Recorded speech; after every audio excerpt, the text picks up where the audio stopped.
Hi, this is Alex from phpacademy.org with another video for the new Boston. In this tutorial we're going to be looking at jQuery AJAX requests, but we're also then going to look at how to handle different status codes. For example, a 404 page not found error.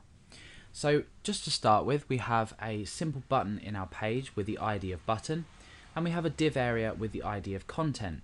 So on our page it looks like this. This load button is then going to load a page onto our into our div, and that is page.html, and there's just some content written in here.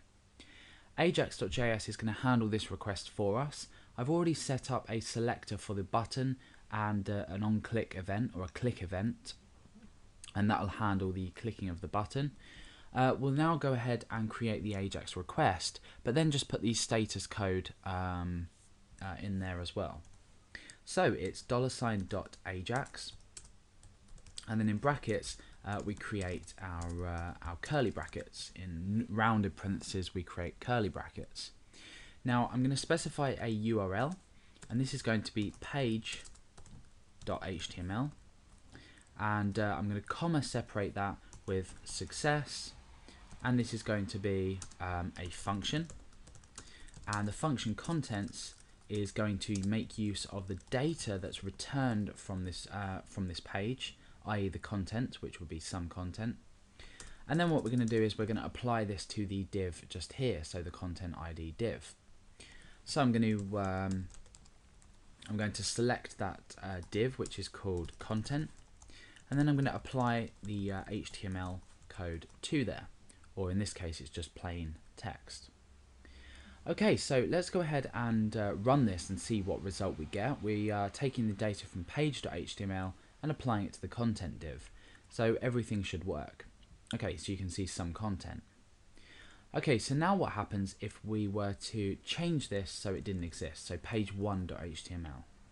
Let's refresh, click load, you'll see that nothing happens. So what we can actually do is we can use the status code property, I guess, of this AJAX request, and actually return errors based on the status code that's returned. So all we need to do is write status code, so with a capital C, and then after this we need more square brackets, and I'll bring this down and go ahead and indent that in a bit. Now we're going to say 404, so this is the error that we are looking out for. And if we do have a 404 error, we create a new function here with a block, and then we can do something depending on whether the page isn't found or not, for example. So in that case, I'm going to place some data into the content. Let's just spell that quickly. Content.html, and I'm going to say just say page not found.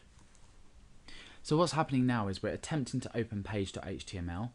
We're checking for a status code. If we have a status code 404, we're creating a function, and the contents of that function is to apply the text page not found.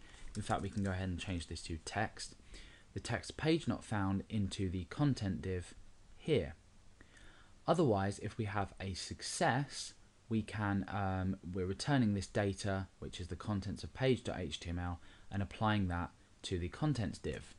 So let's go ahead and save that out. We've automatically now got page.html back. I've removed the one, so that successfully loads, or it should successfully load our page. Let's go ahead and refresh this page. Okay, so for some reason it doesn't seem to be loading it in. Okay, so yeah, if we just place a comma after this to comma separate that from the success, then that should now work. So a slight error there on my part. So I've clicked load and some content is loaded. Now we can go ahead and change page to page 1.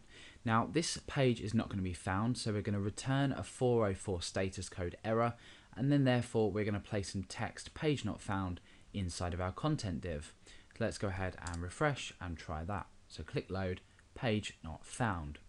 So you can add more status codes down here if you'd like. So what you can do is go ahead and comma separate these as well. So any other status code that you'd like to display, for example, I'll just put 000 to demonstrate it. You then go ahead and create a new function and then you would use exactly the same code that we've just used there. So you can handle different status codes in different ways. So this is extremely useful if you want to relay back to your user that a particular page that is trying to be accessed can't be found, as well as other error codes that might relate to more server related errors.